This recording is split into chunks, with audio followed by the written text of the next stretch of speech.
Assalamualaikum warahmatullahi wabarakatuh.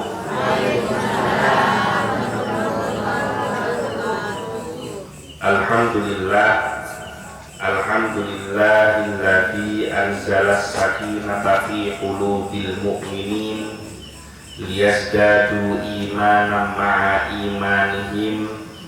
Asyhadu an la ilaha illallah wahdahu la syarika lah wa asyhadu anna sayyidana Muhammadan abduhu wa rasuluh la nabiyya wa la rasula ba'dah. Allahumma salli wa sallim ala sayyidina Muhammad al-fatih lima ughliqa wal khatimi lima sabaqa nasiril haqqi bil haqqi wal hadi ila siratikal mustaqim wa ala alihi haqqa qadrihi wa miqdarihil azim. Amma ba'du. Kepada yang saya hormati dan yang saya muliakan, para alim ulama, para kiai, para ustadz, para guru ngaji, tokoh masyarakat, kepada yang saya hormati sahibul bait, ibu sekeluarga, hadirin hadirat rahimakumullah. Mudah-mudahan perjumpaan kita pada malam hari ini menjadi penyebab terkabulnya semua hajat dan keinginan kita, terhapusnya semua dosa-dosa kita, dan kita termasuk di dalam golongan umat yang mendapatkan syafaat dari Nabi Muhammad SAW. Pada malam hari ini kita masih di dalam pembahasan surat Al-Baqarah ayat yang ke-102. Surat Al-Baqarah ayat yang ke-102 memang pembahasannya sangat panjang, karena pertama ayatnya dari awal lajeng ke titik satu halaman mereka separona ayat 102 sudah dibahas sebanyak 2 kali. Pada malam hari ini insya Allah kita pembahasan yang ketiga. Yang pertama dibahas di Sekar Putih 2 minggu yang lalu, kemudian diteruskan di pengajian rutin kenangan dan gula ke karyawan Tofot yang malam Jumat. Naneka video naneka diupload di YouTube, jadi saya taruh sebagian kedua bisa menyaksikan di channel YouTube, dan malam semakin mereka melanjutkan di bagian ketiga. A'udzubillahi minasyaitonirrajim. Bismillahirrahmanirrahim. Wattaba'u ma tatlus syayatinu ala mulki Sulaiman wa ma kafara Sulaimanu walakinna syayatina kafaru yu'allimuna an-nasa as-sihra wa ma unzila 'alal malakaini bi Babila Harut wa Marut wa ma yu'allimani min ahadin hatta yaqula innama nahnu fitnah fala takfur fayata'allamuna minhuma ma yufarriquna bihi bainal mar'i wa zawji wa ma hum bidarrina bihi min ahadin illa biidznillah wa yata'allamuna ma yadurruhum wa la yanfa'uhum wa laqad 'alimu laman ishtarahu ma lahu fil akhirati min khalaq wa labi'sa ma syarau bihi anfusahum law kanu ya'lamun.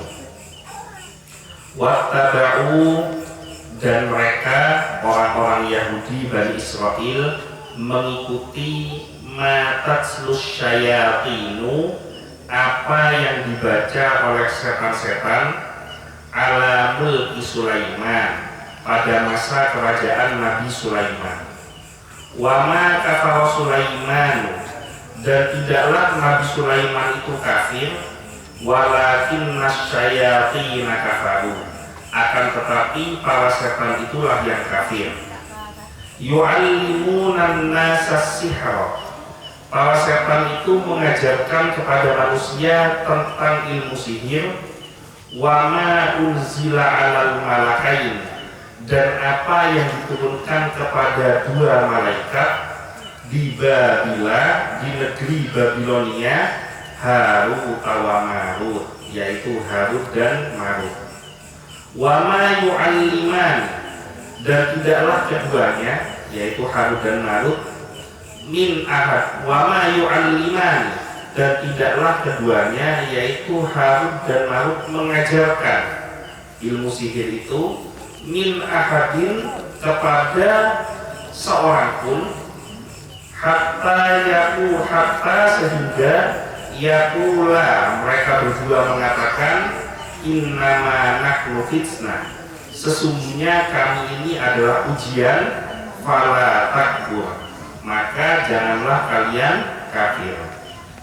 Fayata'allamuna, maka orang-orang Yahudi Bani Israel itu belajar minhuma, dari kedua malaikat tersebut, yaitu Harut dan Marut, ma yufarriquna bihi bainal mar'i wa zawji, ilmu tentang bagaimana menceraikan atau memisahkan antara seorang suami dengan istrinya, antara seseorang dengan pasangannya. Wa ma hum bidharrina bihi min ahadin, dan tidaklah mereka dengan ilmu sihir itu bisa memberikan mudarat kepada seorang pun, illa biidznillah, kecuali atas izin Allah.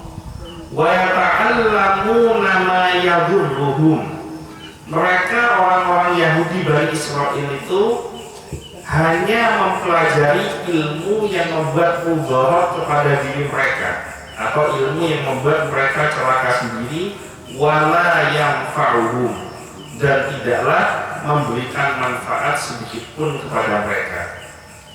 Walaqad alimu, dan sungguh mereka mengetahuinya, laman ishtarahu ma lahu fil akhirati min khalaq, bahwa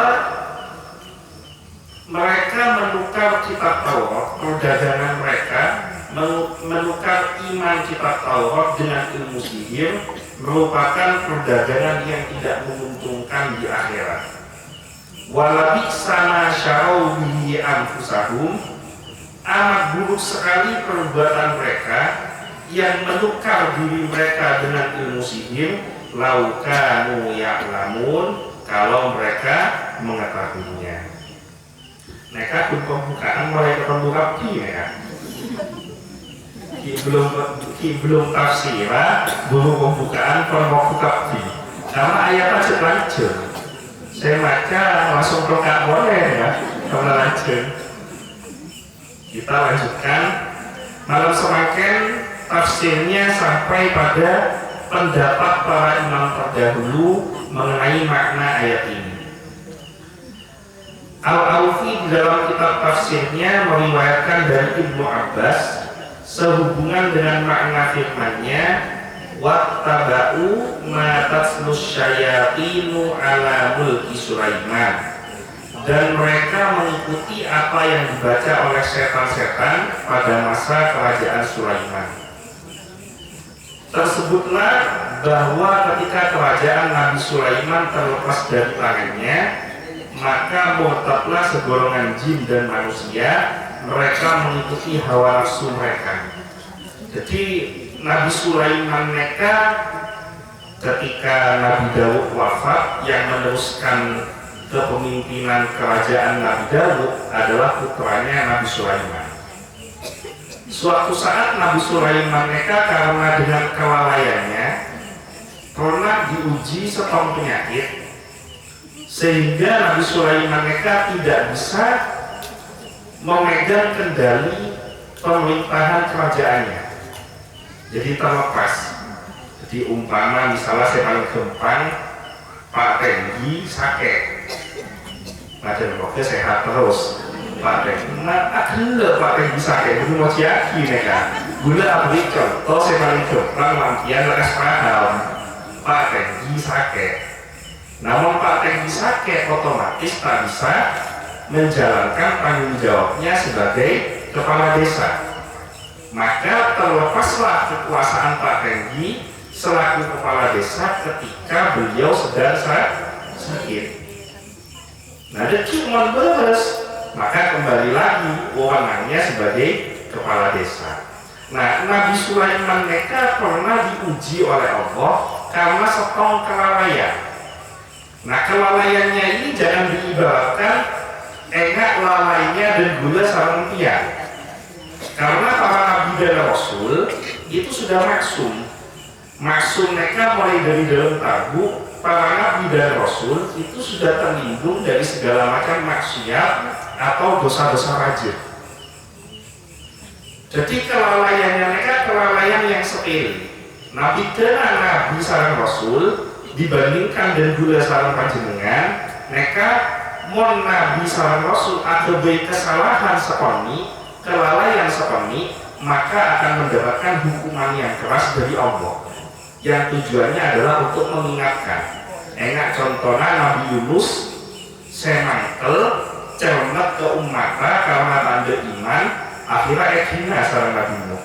Nah, mereka hukum sarang Allah buang ke tasek tempat numpak perahu, akhirnya masuk ke tabuknya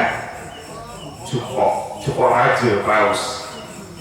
Nah, Nabi Sulaiman mereka pernah mengalami satu kelalaian sehingga diuji setong penyakit sehingga beliau tidak bisa menjalankan fungsinya sebagai raja. Nah, ketika Nabi Sulaiman mereka sakit tidak menjalankan fungsinya sebagai raja, Nabi Sulaiman ini punya mukjizat. Tentara mereka macam-macam.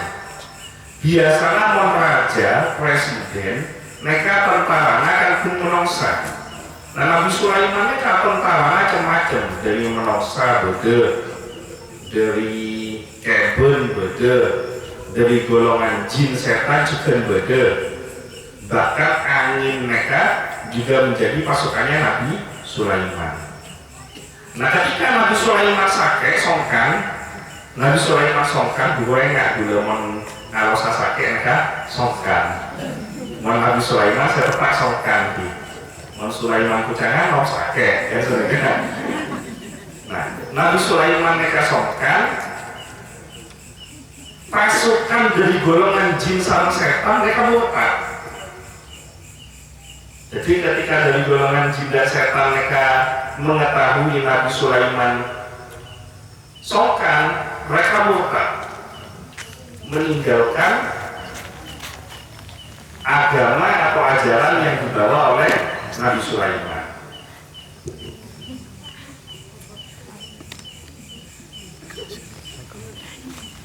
Dan ini tidak hanya segolongan jin, ada beberapa manusia karena mereka dari kelompok Yahudi langsung ngantai Pak Teguh harus dibel.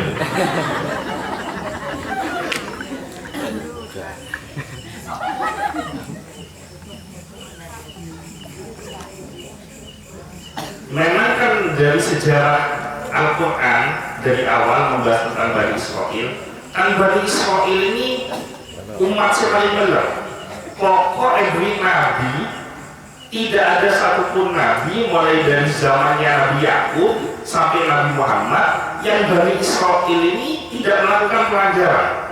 Nah, pada zaman Nabi Sulaiman pun Bani Israel ini membuat pelanggaran. Nah, pelanggarannya adalah ketika Nabi Sulaiman sakit, jin, setan, dan sebagian manusia ini murtad dan mengikuti hawa nafsu mereka. Nah, kenapa kau mengikuti hawa nafsu mereka? Coba, setiap manusia punya hawa nafsu, tapi ketika dikendalikan dengan hawa nafsu maka kehidupannya menjadi tidak baik. Contoh paling sederhana bejena abejen sobu. Aturan agama mon bektona sobu neka abejen. Tapi hawa nafsu membimbing nonton kita ke redu. Namun hawa nafsu kita redu nggak abejen. Tapi kalau mengikuti aturan Allah, hawa nafsu saya coba mereka ditinggalkan. Kita lanjutkan. Nah, setelah mengembalikan kerajaan kepada Sulaiman, maka orang-orang pun berjalan sesuai dengan hukum agama seperti semula. Jadi setelah Nabi Sulaiman mereka berbesar Allah, kerajaan mereka, kekuasaan mereka abadi ke Nabi Sulaiman. Nah, umat-umat semeler mereka dari golongan jin, setan sarang menungsa, mereka abadi mengikuti hukum seperti semula. Jadi bagi orang yang saya taat memang betul-betul taat, ada orang yang taat karena situasi. Enak dan gula salah pemberian,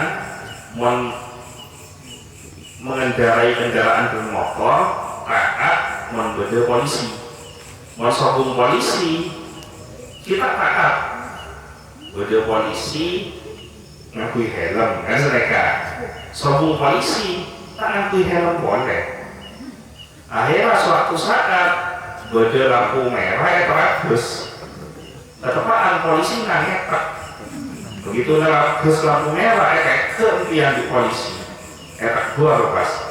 Kamu ini apa gak lihat kalau di sini ada lampu merah? Menyaut orang mereka. Kalau lampu merahnya saya kelihatan Pak, cuma saya nggak kelihatan kalau Pak polisi ini ngetek.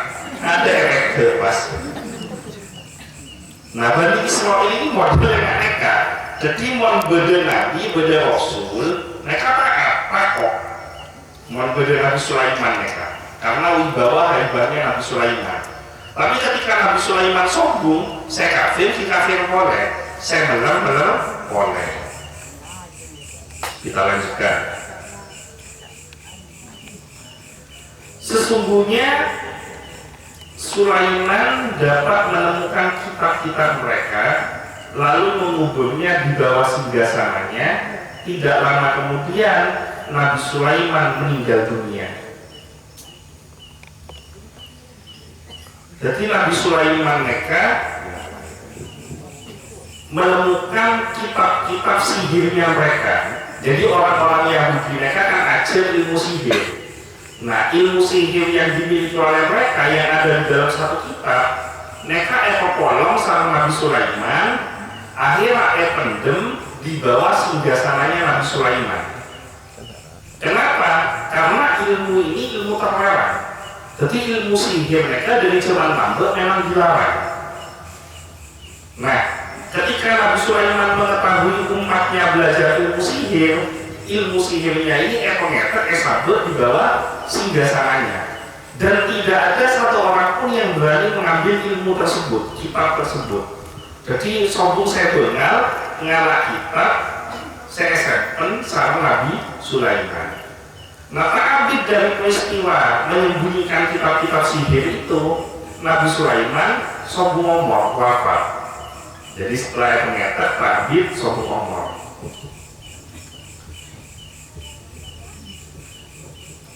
Akan tetapi manusia dan jin dapat menemukan kitab-kitab tersebut setelah Nabi Sulaiman wafat. Lestarena Nabi Sulaiman wafat, kan? Sama orang-orang saya penasaran sama ilmu sihir, terus ajar ilmu sihir, Erma sama Nabi Sulaiman, jin menosa nekanya. Akhirnya ketemu kitab sihir mereka ketemu. Lalu mereka berkata, kitab inilah yang diturunkan oleh Allah kepada Sulaiman, tetapi Sulaiman menyembunyikannya. Jadi mereka ini memfitnah Nabi Sulaiman bahwa ilmu sihir ini adalah ilmu yang oleh Allah diturunkan kepada Nabi Sulaiman. Tapi Nabi Sulaiman menyembunyikan ilmu ini kenapa? Karena khawatir, takut orang lain menguasai ilmu ini.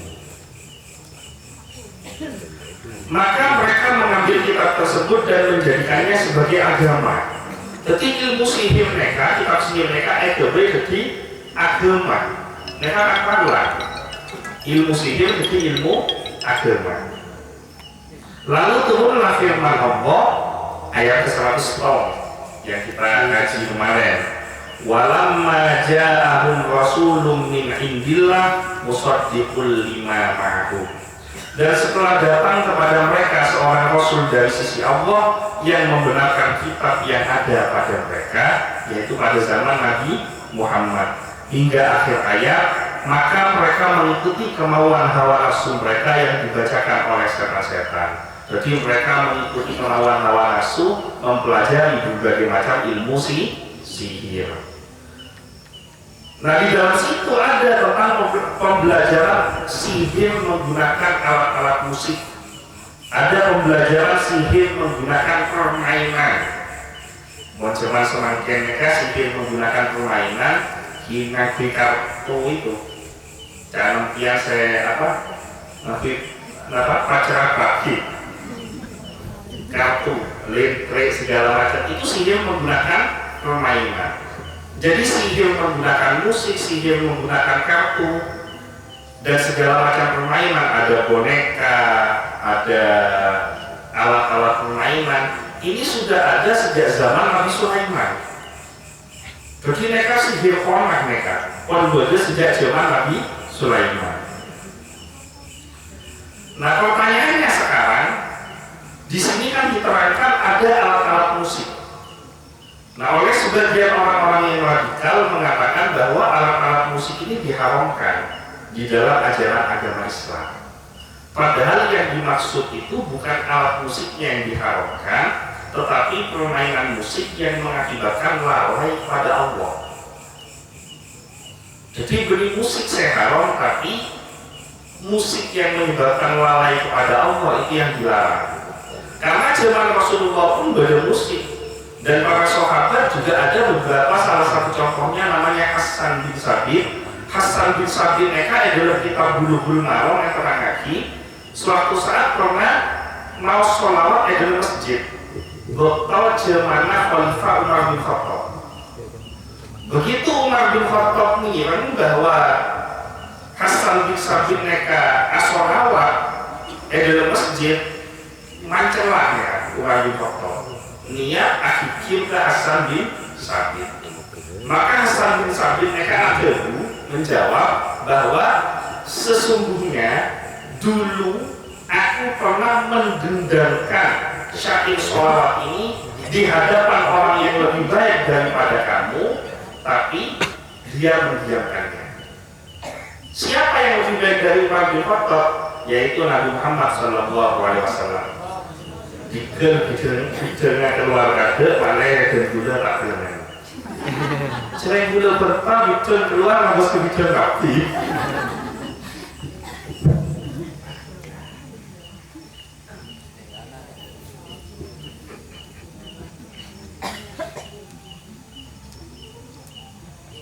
Jadi Hasan bin Sabit ini pernah mendendakan sholawat di hadapan Rasulullah dan itu didiamkan. Ini hadisnya sahih di kitab Bulughul Maram. Nah, sehingga musik yang dimaksud itu bukan semua musik haram, tapi musik yang dapat melalaikan diri kita kepada Allah. Cuma musik enggak Jamiah Abdurrahman Hasan mereka kita haram. Jangan yang ngadi sholawatan enggak ke Allah, enggak bekerja. Kalau ini nggak bekerja ngomong apa Nah, pokoknya saya tempat saya makan sholawat, Ustaz Muhammad ibu semangat kaki saya ngingati. Mereka Ustaz Muhammad mereka di asma tambahan gitu. Ustaz Muhammad Mudasir masih muda dan banyak yang naksir. Bahasa apa yang Ustaz Muhammad?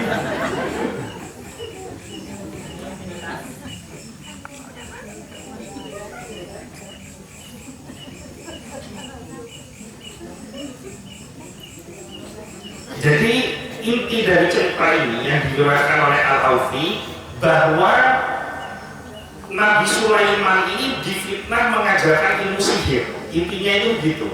Nabi Sulaiman difitnah mengajarkan ilmu sihir, padahal Nabi Sulaiman ini tidak mengajarkan ilmu sihir.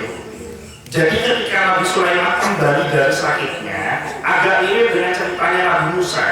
Nabi Musa di Bukit Tursina selama 40 hari, pulang dari Bukit Tursina, umatnya nyembah patung sapi. Kan kayaknya hati-hati. Nah, Nabi Sulaiman ini kan ada songkan. Nah, setelah beri kesehatan sama Allah, pakai kesehatan, abadu oleh umatnya, mereka ajar sihir. Jadi menerampu Bani Israil mereka.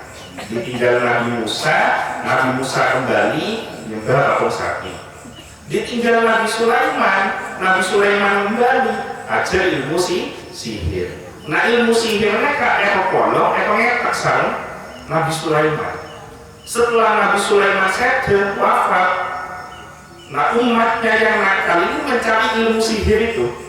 Kalau boleh, pas ajar dipraktekkan bahkan dijadikan sebuah agama, melebihi kesucian dari kitab Taurat.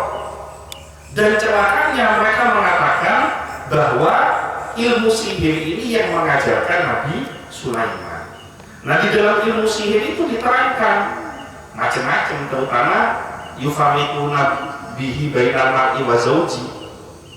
Sihir menggunakan musik, sihir menggunakan alat-alat permainan, mereka berdekati. Mereka berbincang dulu dalam kitab Tafsir Ibnu Katsir. Kita lanjutkan, itu tadi menurut Imam Al-Aufi. Selanjutnya menurut Ibnu Abu Hatim meriwayatkan, telah menceritakan kepada kami Abu Sa'id Al-Asyad, telah menceritakan kepada kami Abu Usama dari Al-A'mashi, dari Al-Minhal, dari Sa'id Ibnu Jubair, dari Ibnu Abbas, yang mengatakan bahwa Asif adalah juru tulis Nabi Sulaiman. Nabi Sulaiman neka endi ajudan khodam namanya Asif bin Barkhoya.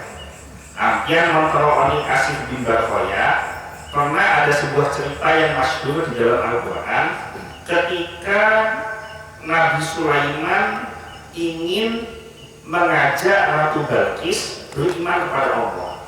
Kan ceritanya Nabi Sulaiman neka sidak pasukan solo garis kaki pasukannya. Nah setelah pasukan garis kaki beda setong setan norok di dalam garisan burung hudhud. Jadi beda manok asma manoknya kan hudhud tahun semakin beda lapan umpama tiap kelengan manok hudhud aku bayi manok kaki pun. Jadi manok kaki asma hudhud sombong elang setongnya manoknya elang.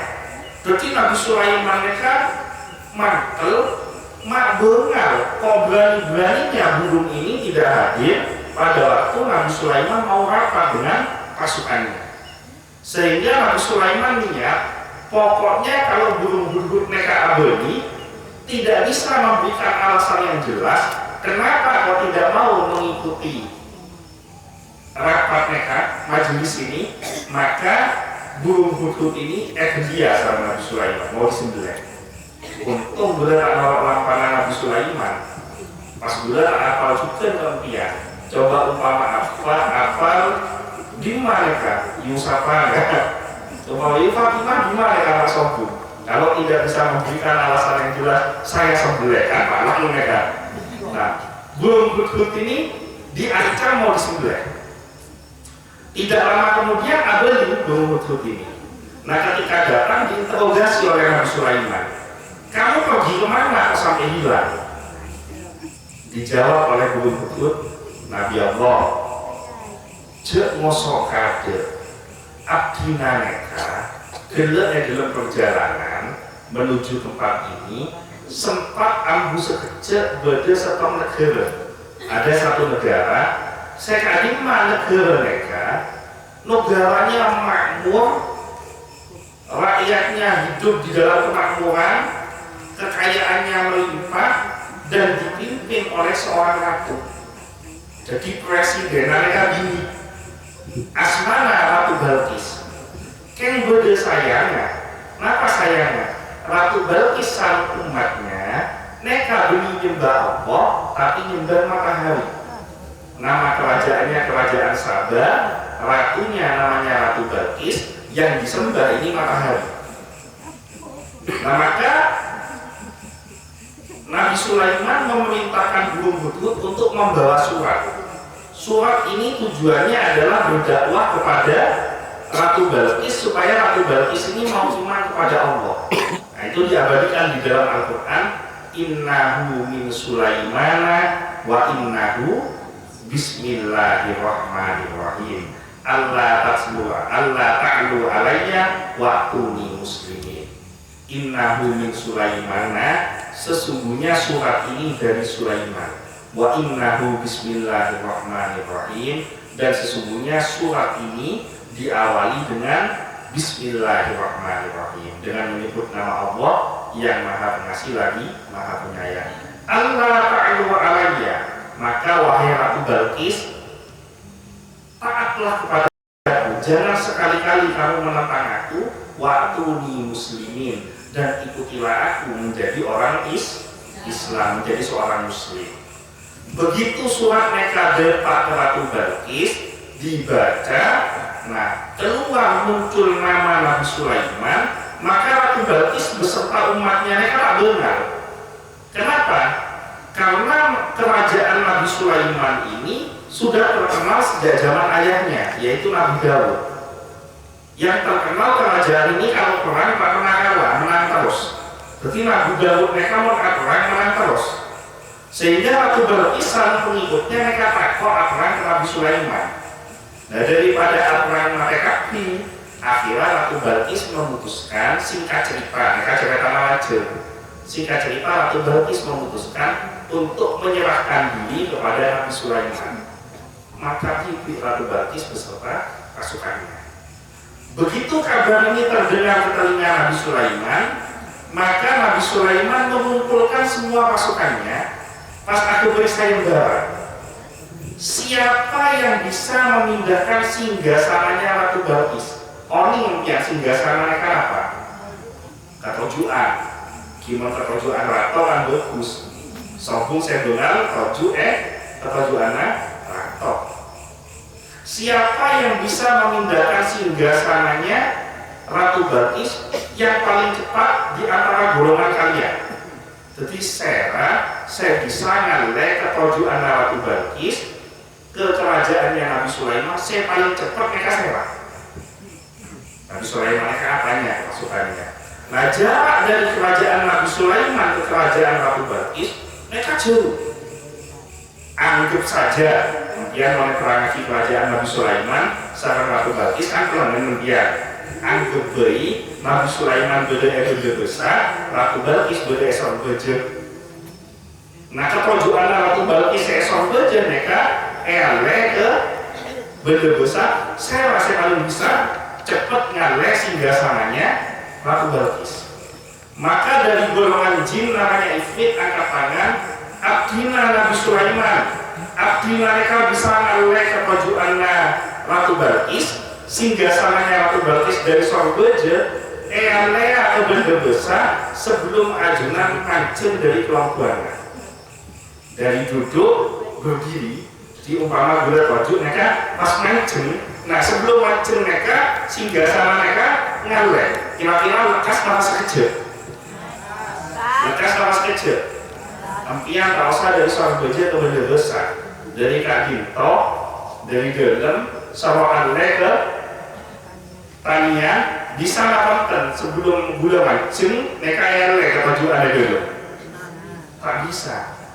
Nah tapi jin Ifrit mereka dari sorbeje ke benda besar sebelum Nabi Sulaiman mancing mereka pun ngaleh sehingga sana mereka ya cerita ilmu jin ini bisa lekas.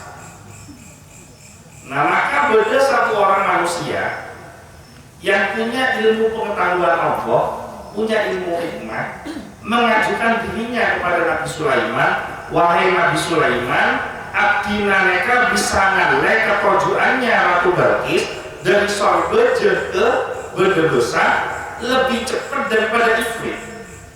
Kalau Ifrit bisa memindahkan singgasananya Ratu Balqis dari duduk sebelum Nabi Sulaiman berdiri, singgasana sudah pindah, maka abdina bisa ngaleh singgasananya Ratu Balqis sebelum impian mengedipkan mata. Apa majuannya mengedipkan mata ini? Akeduk. Jadi mata mereka melak, pas medem, sebelum mata medem mereka singgasananya Ratu Balqis mereka ngaleh. Lebih cepat kadima mancen dari ketujuan, napa mata akeduk. Si akeduk lebih cepat. Nah, maka dipindahkanlah singgasananya Ratu Balqis dari Surabaya dipindah ke Bondowoso dengan kekuatan hikmahnya orang ini, si ahli ibadah ini dengan ilmunya Allah. Nah, orang ini namanya Asif bin Barkhaya. Di ilmu, di karomah. Ilmu karomahnya itu ditulis di dalam sebuah kitab namanya Al-Ajnas. Nah, kitab ini disembunyikan oleh Nabi Sulaiman. Kenapa? Karena kalau disalahgunakan, ini akan menjadi ilmu sihir. Karena ilmu sihir itu juga asalnya diambil dari ilmu Allah. Tapi cara penggunaannya menistakan agamanya Allah. Beliau pernah bahas bodoh sengek Al-Quran, bodoh senoju Al-Quran, bodoh sengala Al-Quran adalah kuafi hubungan apa? Hubungan bolong apa? Bodoh buruk gitu. Hubungan buruk oleh Pak Polware kalau boleh tengah malam diabunkan Al-Quran ya. Jadi ilmu Allah punya mukjizat, punya karomah, tapi dengan cara setan, maka itu ilmu sihir. Nah, Asif mereka adalah salah seorang yang mengetahui Ismul A'zam. Kiai pian Ismul A'zam. Ismul A'zam mereka salah setengah yang dimiliki oleh Nabi Isa. Orang mate bisa dikoleh ketika Nabi Isa membacakan Ismul A'zam. Nah, Asif ini salah satu orang yang punya pengetahuan tentang Ismul A'zam. Bodoh orang sakit tak bisa jalan handphone, kebur kiai mah semak ke Allah. Atena nyambung ke Allah, maca Ismul A'zam, sokona lagi sama tanah kiai mereka pas maca cekebun langsung lurus. Nah, mereka asmanya Ismul A'zam. Jadi ada beberapa orang yang punya kemampuan Ismul A'zam, dan ini ada diimani di dalam agama Islam, termasuk dalam perkara yang gaib. Nah, Asif bin Barkhaya ini punya Ismul A'zam. Nah, Ismul A'zam ini dimasukkan dalam kitab namanya Al-Ajnas. Nah, kitab ini yang diselewengkan oleh orang Yahudi menjadi ilmu sihir.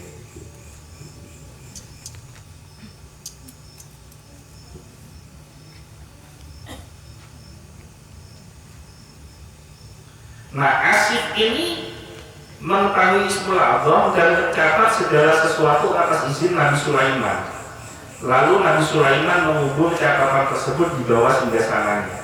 Jadi kalau pendapat yang pertama tadi, Nabi Sulaiman sakit, kembali umatnya sudah belajar ilmu sihir semua. Nah, pendapat yang kedua, kitab itu yang menulis Asif atas izinnya Nabi Sulaiman. Setelah kitabnya jadi, disembunyikan oleh Nabi Sulaiman. Nah, ketika Nabi Sulaiman wafat, catatan tersebut dikeluarkan oleh setan. Lalu mereka menyisipkan catatan mengenai sihir dan kekufuran di antara tiap dua barisnya. Jadi catatannya kayak kecokole, ketab mereka. Nah, setelah ketabnya kayak kecokole, lestarian Nabi Sulaiman wafat, mereka double.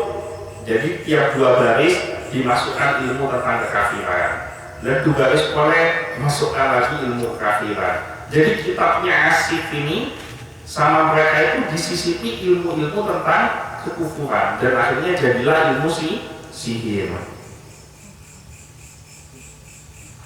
Nah, celakanya mereka mengatakan inilah yang dahulu diamalkan oleh Sulaiman. Jadi setelah mereka merubah isi kitabnya Asif, kemudian mereka mempraktekkan ilmu sihir. Nah, mereka mengatakan bahwa ilmu sihir inilah yang diajarkan atau diamalkan oleh Nabi Sulaiman. Jadi mereka itu memfitnah Nabi Sulaiman. Ibnu Abbas melanjutkan kisahnya bahwa setelah ada keterangan dari setan, maka orang-orang yang tidak mengerti mengkafirkan Nabi Sulaiman dan mencaci makinya. Jadi orang setan ngarepkan mereka begitu ngeding kabar berita bohong, mencemas-maki mereka berita hoax mereka tulisannya hoax. Muncul berita hoax, percaya berita hoax mereka. Kemudian Nabi Sulaiman kafir, Nabi Sulaiman mengajarkan ilmu sihir. Jadi berita hoax mereka begitu semakin dari zaman Nabi Sulaiman berbeda. Salah satu korbannya Nabi Sulaiman ini dijadikan sebagai korban berita bohong bahwa Nabi Sulaiman lah yang mengajarkan ilmu sihir. Nabi Sulaiman layak menyebarkan ilmu tentang kekufuran dan sihir. Tetapi para ulama dari kalangan mereka hanya diam. Nah, celakanya ketika fitnah Nabi Sulaiman ini menyebar begitu luas, banyak orang yang memfitnah dan mencaci maki Nabi Sulaiman, sementara Nabi Sulaimannya sudah wafat. Para ulama yang hidup pada zaman itu, yang mengetahui bahwa Nabi Sulaiman tidak salah, mereka diam. Jadi salah satu tanda bahwa Islam itu mengalami malapetaka ketika ulama mengetahui tentang kemungkaran dan mereka mendiamkan kemungkaran tersebut. Seharusnya karena betul ulama, seharusnya kan kebangkitan ulama untuk amar ma'ruf nahi munkar. Kan bedena sholawatan, tahlilan, molotan, mereka kan karena betul ulama, bangkitnya para ulama menyebarkan akidah Ahlussunnah wal Jamaah. Namun ulama kan bukan nahdlatul ulama, tapi awal jadi sukutul ulama. Ulamanya kan. Nah, apa zaman lambat sama zaman semakin ulama zaman lambat mereka karomanya lebih terlihat daripada zaman sekarang. Zaman lambat salah satu contoh kayak As'ad. Seorangnya coba nah soal saya benar itu. Bener. Kiai As'ad Acofa, mereka sombong orang benar ngedek lampetra cobana Kiai As'ad. Apa? Karena karomahnya yang begitu hebat. Kiai sepuh zaman lambat mereka banyak sesakte sendi karomah. Mulai dari Kiai As'ad Syamsul Arifin, Kiai Rahus Ali Lirboyo, Kiai Abbas Butet Cirebon, banyak ulama-ulama zaman lambat mereka sendi karomah. Keramatnya itu nampak. Nah, cuman semakin apa? Para ulama cuman semakin mereka jarang yang punya karomah, tidak seperti ulama zaman dulu. Padahal kalau alimnya bisa jadi sama. Ulama dulu dengan ulama sekarang bisa jadi kealimannya sama. Bahkan bisa jadi lebih alim ulama sekarang daripada ulama dulu. Berdakwahnya pada dakwah, pada ceramah. Di waktu pada di waktu ngerawat sampai ngoreng sampai pada ngoreng sampai. Terus apa bedanya ulama dulu kok keramat, ulama sekarang kok tidak keramat? Ibadah saya keramat kita punya. Karena ulama zaman lambat, mereka bengal, berani menyuarakan kebenaran. Tidak ada yang ditakuti di dalam hatinya kecuali Allah. Dan punya kepentingan urusan duniawi. Namun kiai cuma semakin nekat, kan beda kiai saya bener, beda kiai saya bener. Julukannya kiai, profesinya juga, kelakuannya sebagai proposal, kita keramat. Namun kiai cuma nambah tulus, kalaupun memang terjun ke politiknya karena Allah. Jadi kiai itu bukan tidak boleh berpolitik, kiai itu harus mengontrol jalannya politik. Tapi jangan sampai kiai itu dijadikan alat politik.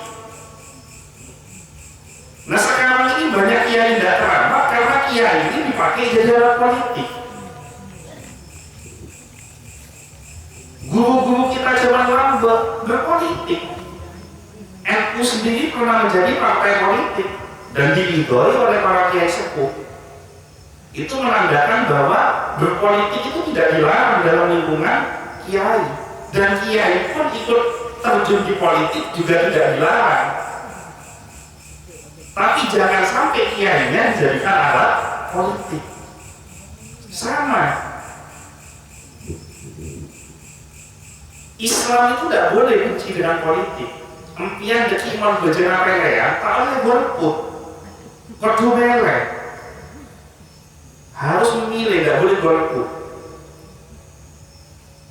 Tetapi jangan sampai politik harus ada nilai agamanya. Tapi jangan sampai agama dijadikan alat politik.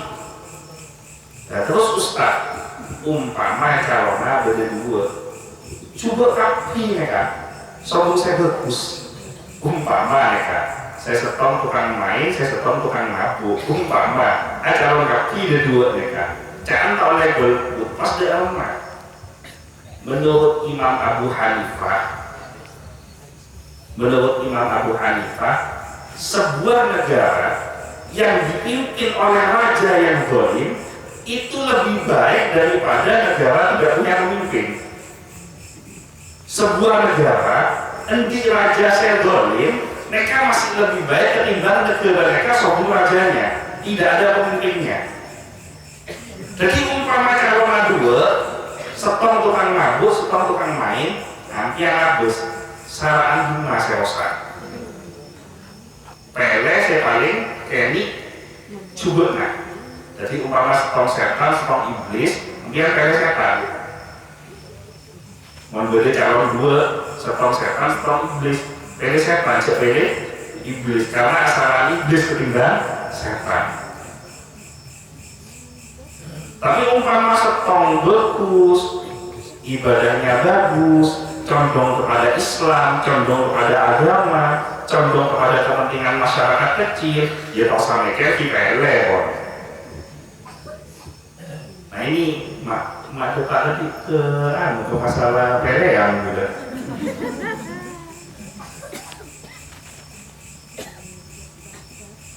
Gara-gara suku tulolan mak ya. Nah orang-orang yang bodoh dari kalangan mereka terus-menerus mencaci maki Nabi Sulaiman. Fitnah ada, orang bodoh percaya dengan fitnah. Ulama yang mengetahui tentang yang benar diam dengan kekacauan yang ada. Jadi impian daya ini terjadi juga zaman sekarang. Fitnah muncul, kan fitnah muncul nih kan. Macam fitnah, Pak Buddha tak menjelaskan lagi fitnahnya apa. Kemudian orang bodoh, masyarakat awam percaya dengan fitnah ini tanpa mencari tahu kebenarannya. Kalau orang awam mereka paling gampang percaya. Kebetulan tengah malam bejana corona membedu orang yang ngocak assalamualaikum si esauten di mereka di percaya aja nih kamu. Ada matuana dia tenubung kona noktok monok salam tak aja kok tahu makai. Kemudian betul kiamat takbir senek takbir sekian jam sekian takok kaki takoi capok kiamat. Orang awam. Nah fitnah ini muncul zaman sekarang, berita bohong ini muncul zaman sekarang. Orang-orang awam termakan berita ini berpas kenapa gini ngomong sesuka hatinya padahal tidak mengetahui tentang kebenaran. Dan celakanya ulama seoning tentang hal sekunder mereka benar. Jadi zaman semakin mereka terjadi seperti ini tak usah kerja. Zamannya Nabi Sulaiman ini sudah terjadi. Nabi Sulaiman difitnah yang mengajarkan ilmu sihir. Orang-orang bodoh percaya dengan omongan ini. Coba dicaci maki kocak Nabi Sulaiman. Ulama seoning bawa kabar mereka lewat nengen. Nah maka ini terus turun-temurun cacian kepada Nabi Sulaiman ini terus menerus sampai zamannya Rasulullah. Jadi orang Yahudi pada zamannya Nabi Muhammad ini meyakini bahwa ilmu sihir ini yang mengajarkan Nabi Sulaiman. Sehingga dari situlah turun ayat wattaba'u ma tatlus syayatinu ala mulki Sulaiman wa ma kafara Sulaiman walakinnas syayatina kafar. Dan tidaklah Nabi Sulaiman itu kafir, melainkan setan-setan itu yang kafir.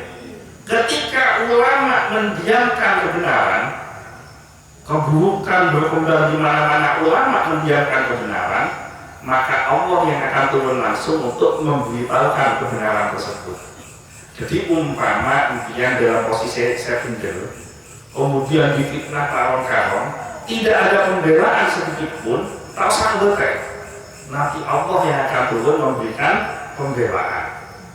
Seperti yang terjadi pada Nabi Sulaiman, difitnah sebagai tukang sihir, para ulama neneng, Terus Nabi Sulaiman KKCN turun ayat ini. Ayat ini tujuannya adalah untuk membersihkan namanya Nabi Sulaiman. Empian mereka juga dioreng, mau membela diri, tak gampang kebela orang aja. Empian tak kebela salah, beda orang memfitnah, mau membela diri, mau membersihkan nama, mereka tak gampang. Orang kalau sudah termakan fitnah, mereka lebih percaya ke fitnah daripada kepada urusan kebenaran. Nah, maka kalau sudah sampai dalam kondisi itu harus satu betul. Nanti Allah yang akan turun memberikan pertolongan kepada kita.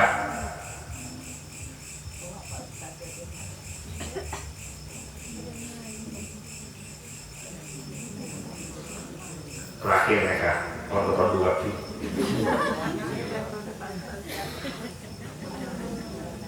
ini memang mau ngaji tafsir mereka enak mereka.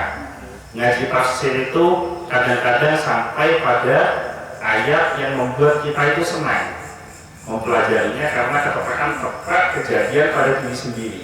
Tapi kadang-kadang pulangan tertentu karena tak paham maksudnya.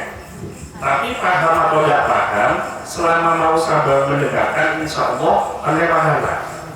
Pahalanya Al-Quran, pahalanya majelis ilmu. Kita terus boleh. Ibnu Jarir mengatakan bahwa Abu Sa'id Salimah Ibnu Junadah As-Sawai telah menceritakan kepada kami Muawiyah dari Al-A'mashi, dari Al-Minhal, dari Sa'id Ibnu Jubair, dari Ibnu Abbas yang menceritakan riwayat berikut.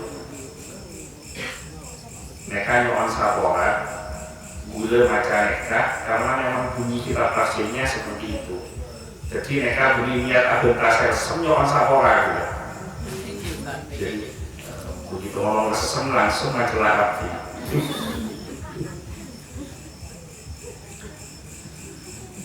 Jadi menurut Ibnu Jarir diterangkan bahwa suatu saat Nabi Sulaiman mereka hendak memasuki kamar dengan tujuan kalau Apolong Tedung sarung dinina.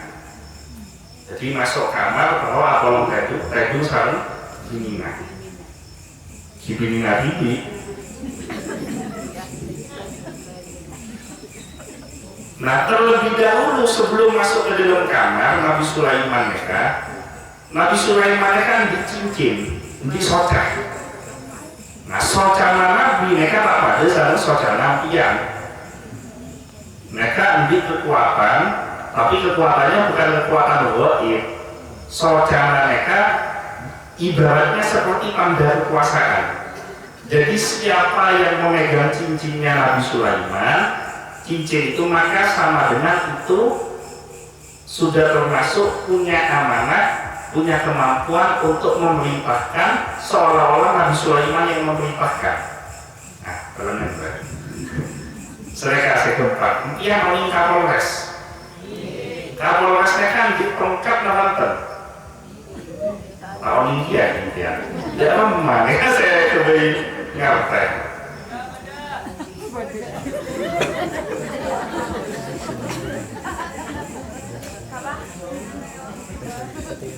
Jadi Kapolresnya kan tongkat jabatan. Nah, saya bukan Kapolres. Kalau bukan Kapolres, tidak bisa megang tongkat itu.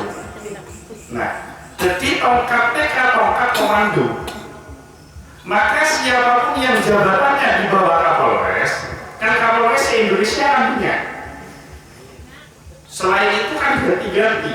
Bondowoso kan mulai dari cuma nambah kan ganti Kapolres kan selama kalian kontak temu kalian kan. Nah, yang gini kalau menghafal sosok orangnya kan kerepotan. Tapi menghafal tongkatnya lebih gampang.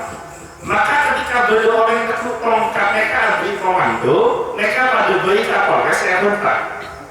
Paham apa ya? Nabi Sulaiman di selok. Nah, selok mereka adalah tanda kekuasaan. Sebelum Nabi Sulaiman Apolong Tedung sama Rajina, selok mereka lepas. Apa maksudnya lepas? Ocot. Oh, ocot. Ocot. Buka. Selok nalika buka. Ketawa ke khodamah. Jadi selok neka ocot ketawa ke khodamnya. Neka cari keta, beli cari gula ya. Nah, Nabi Sulaiman kan khodam berdewake berbini. Kimon laki lebih banyak ngurusin masalah perjalanannya Nabi Sulaiman, mon bini lebih banyak ngurusin masalah rumah tangga, termasuk kepentingannya rajinya Nabi Sulaiman, istrinya Nabi Sulaiman. Nah, ketika Allah hendak menguji Nabi Sulaiman dengan ujian yang dikehendakinya, maka suatu hari Nabi Sulaiman ini menyerahkan cincinnya kepada pembantunya. Jadi ini kebiasaan Nabi Sulaiman sabun apolong tedu sarung bimina sarung rajuna selok neka buka kepotolok ke kodama sebini. Neka pasti sebuah kebiasaan. Nah, suatu saat Nabi Sulaiman diuji. Apa ujiannya? Beda setan merubah dirinya, merubah bentuknya pada sarung Nabi Sulaiman. Paham apa ya? Jadi beda setan merubah dirinya seperti Nabi Sulaiman. Jadi boneka setan dari Nabi Sulaiman. Nabi Sulaiman apolong sarung rajina, selok ketawa pembantunya, khodamnya segini, pas rabu setan dalam bentuk Nabi Sulaiman. Kemudian selok saya takut sama khodam mereka sama setan yang berbentuk Nabi Sulaiman. Nah, maka karena jodpa itu mana sama Nabi Sulaiman dan pembantu tawon mereka setan beri Nabi Sulaiman. Ia lagi selok mereka. Selok Nabi Sulaiman diserahkan kepada setan yang menyamar menjadi Nabi Sulaiman. Nah, ketika setan memakainya, setan yang berbentuk Nabi Sulaiman ini memakainya, maka mereka langsung terocak ke setan mereka yang berbentuk Nabi Sulaiman, termasuk jin, setan mereka tunduk.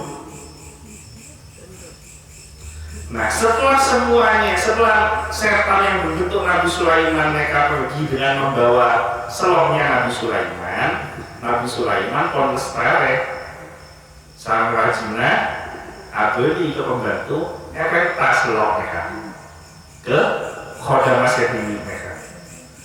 Maka khodam mereka pas ngocek ke Nabi Sulaiman, bukan ngecek Nabi Sulaiman. Sering bila Nabi Sulaiman pun ngalah sojana, mabun pas abeli minta selok boleh konjek Nabi Sulaiman buat setan. Jadi kaya saya setan sangka Nabi Sulaiman, saya Nabi Sulaiman sangka saya setan klero. Maka sejak saat itu Nabi Sulaiman mengetahui bahwa hal ini merupakan cobaan yang menimpa dirinya. Jadi kekuasaan Nabi Sulaiman pernah hilang dalam beberapa waktu. Dalam kitab itu ada yang menerangkan karena sakit, kemudian ada yang menerangkan karena seloknya mereka kecok. Sehingga yang berkuasa tetap Nabi Sulaiman, tapi bukan Nabi Sulaiman, tapi setan yang menyamar menjadi Nabi Sulaiman. Nah, maka setan yang menyamar menjadi Nabi Sulaiman mereka mulai menulis berbagai macam kitab-kitab sihir, berbagai macam ilmu sihir. Dan setan mereka mengubur di bawah singgasana Nabi Sulaiman. Nah, setelah Nabi Sulaiman wafat, kitab ini dikeluarkan kembali, kemudian mereka membacakannya di hadapan semua orang dan mengatakan bahwa sesungguhnya ilmu ini yang ngajarkan dulu Nabi Sulaiman. Nah, sehingga akhirnya semua orang berlepas diri dari apa yang dilakukan oleh Nabi Sulaiman dan mengkafirkan Nabi Sulaiman. Ini paham alurnya ya. Jadi beda setan yang menjadi Nabi Sulaiman, kemudian mengambil cincinnya Nabi Sulaiman, berkuasa di kerajaan Nabi Sulaiman, menulis tentang ilmu-ilmu sihir, ilmu sihirnya disembunyikan di bawah singgasananya Nabi Sulaiman. Nah, Nabi Sulaiman abadi berkuasa. Setelah Nabi Sulaiman wafat, ilmu ini dikeluarkan lagi, kitab sihir ini. Nah, kitab sihir yang keluar ini dikatakan bahwa ini ilmunya Nabi Sulaiman, padahal bukan Nabi Sulaiman. Sehingga turun-temurun orang Yahudi banyak yang mengkafirkan Nabi Sulaiman. Sampai pada zaman Rasulullah, orang Yahudi banyak yang mengkafirkan Nabi Sulaiman. Maka turunlah ayat wa ma kafara Sulaiman walakin nasyayatina kafaru yu'allimuna an-nasa sihr. Padahal Sulaiman itu tidak kafir, dan hanya setan-setan itulah yang kafir yang mengajarkan ilmu sihir kepada manusia. Mungkin sampai sini saja, karena menggula berterus saki gula di abad tarikh ini. Jangan lama tapi mudah-mudahan semua yang hadir malam hari ini selamat dari berbagai macam ilmu sihir, dilindungi dirinya maupun keluarganya dari jahatnya ilmu sihir. Semua yang sudah terlanjur terkena ilmu sihir, mudah-mudahan barokah Yasin, Rotibul Haddad, bacaan ayat Al-Quran, sholawat Nabi yang nanti kita baca, mudah-mudahan menjadi penyebab lunturnya ilmu sihir sehingga bisa selamat di dunia maupun di akhirat. Dan bagi siapapun yang keluarganya sedang diuji dengan ujian ilmu sihir, maka perbanyaklah untuk mendekatkan diri kepada Allah, mesemah ke Allah, nyoon pertolongan ke Allah, sampai kelewon nyoon pertolongan sehingga akhirnya benih jen beres tapi jen kelewon. Jadi mohon pertolongan kepada Allah atau minta bantuan kepada orang yang dekat dengan Allah. Mudah-mudahan sejajar sehat selamat sama Allah dunia akhirat, dan mudah-mudahan kita semuanya mendapatkan pertolongan dari Allah, barokah syafaat dari Nabi Muhammad SAW. Kita lanjutkan dengan sholawat kepada Nabi Muhammad SAW.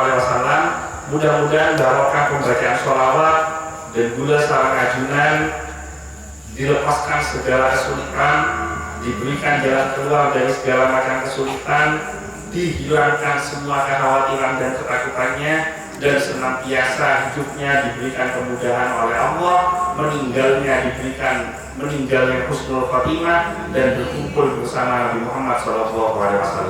Sallu ala Nabi Muhammad. Allahumma sholli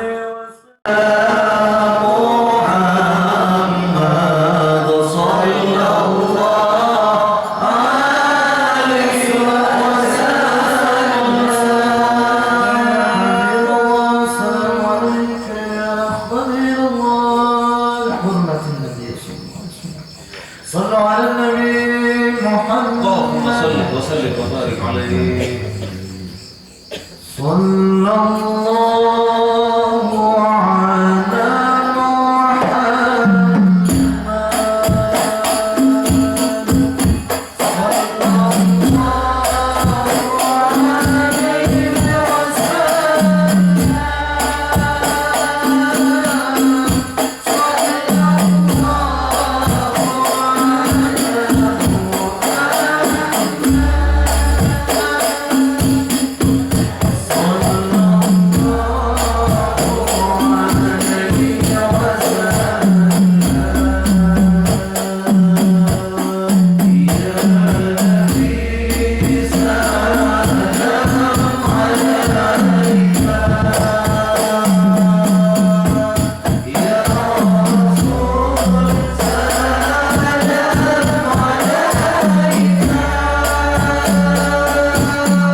Minasyaitonirrajim. Bismillahirrahmanirrahim.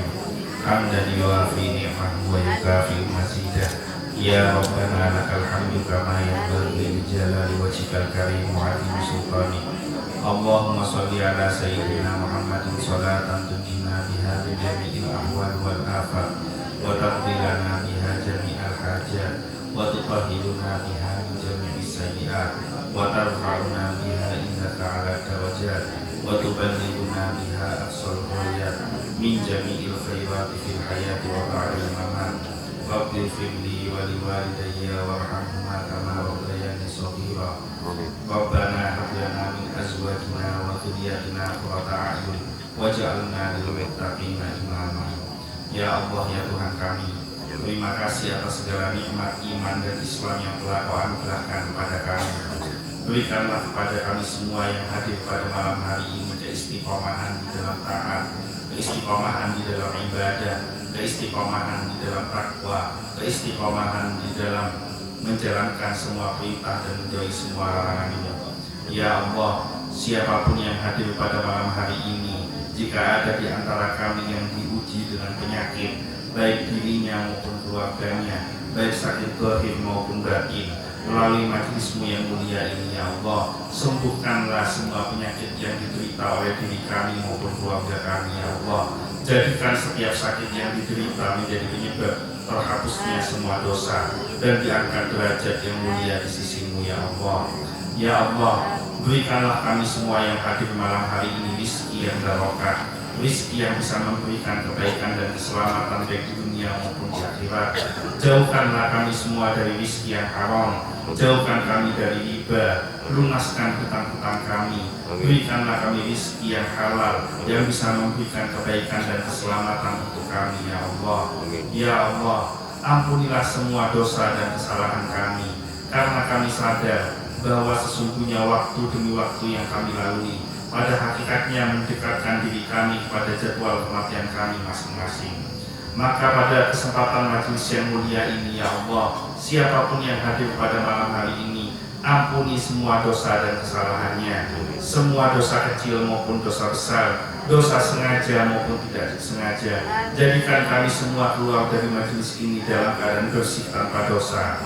Ya Allah, ampuni semua dosa-dosa yang pernah kami kerjakan di masa lalu.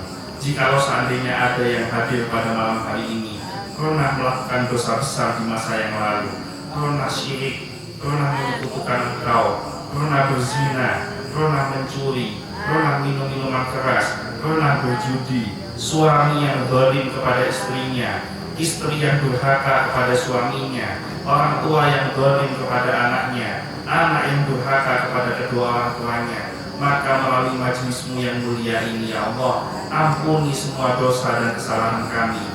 Jadikan kami semua keluar dari majelis ini dalam keadaan bersih tanpa dosa. Ya Allah, ampunilah semua dosa dan kesalahan kedua orang tua kami. Siapapun yang hadir malam hari ini, yang orang tuanya masih hidup, panjangkan umur kedua orang tua kami, ya Allah. Sehatkan badannya, bahagiakan hatinya, wafatkan dalam keadaan husnul khatimah. Siapapun yang hadir malam hari ini, yang orang tuanya sudah wafat, saat ini sudah mengalami siksa kubur, maka melalui majelis-Mu yang mulia ini, ya Allah, ampuni kesalahan kedua orang tua kami, angkat siksa kuburnya, masukkan ke dalam surga-Mu, ya Allah. Kumpulkan bersama Nabi Muhammad SAW, kumpulkan kami dengan kedua orang tua kami di surga-Mu, ya Allah, sebagaimana Kau kumpulkan kami di dunia ini. Ya Allah, siapapun yang hadir malam hari ini, yang diuji dengan pasangan yang jauh dari-Mu, malas mengerjakan ibadah, suami zalim pada istrinya, istri durhaka pada suaminya, keras hatinya, tidak mau menerima nasihat kebaikan, maka melalui majelis-Mu yang mulia ini, ya Allah, lembutkanlah hati pasangan hidup kami, berikanlah hidayah kepada pasangan hidup kami, dan tabahkan hati kami di dalam menghadapi buruknya akhlak pasangan kami, ya Allah. Ya Allah, siapapun yang hadir malam hari ini, yang diuji dengan anak yang durhaka, anak yang senang menyakiti hati orang tuanya, anak yang berani melawan orang tuanya, anak yang berani mencaci maki orang tuanya, anak yang berani menelantarkan kedua orang tuanya, Maka melalui majelismu yang mulia ini ya Allah, ampuni dosa dan kesalahan anak-anak kami. Berikanlah hidayah kepada anak-anak kami. Jadikanlah anak-anak kami sholih dan sholihah. Jadikanlah anak-anak kami min ahlil ilmi, min ahlil Quran, min ahli sholawat, min ahli sunnah wal jamaah. Ya Allah ya Tuhan kami hanya memohon dan meminta kepada Engkau. Maka terimalah setiap permohonan kami, kabulkanlah setiap doa kami, karena kami yakin bahwa setiap doa yang kami panjatkan pasti akan Kau kabulkan. Maka jangan kecewakan setiap permohonan kami ya Allah. Allahumma jamilna bil afiyati wassalamah, wa haqiqna bit taqwa wal istiqamah, wa a'idna min mujibatin nadamah. Innaka sami'ud du'a, wa bifanfa'na bi barakatihim, wa hdinal husna bi hurmatihim, wa amitsna fi tariqatihim, wa mu'afatin minal fitani.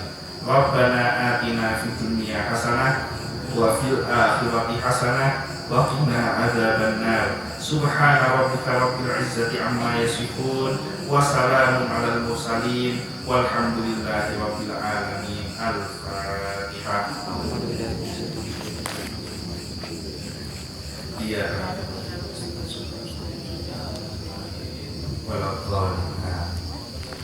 Untuk pengajian 2 minggu yang akan datang akan diselenggarakan di kediaman Ibu Sahriyani ya. Ya. Siapa? Hah? Bu Sumarni.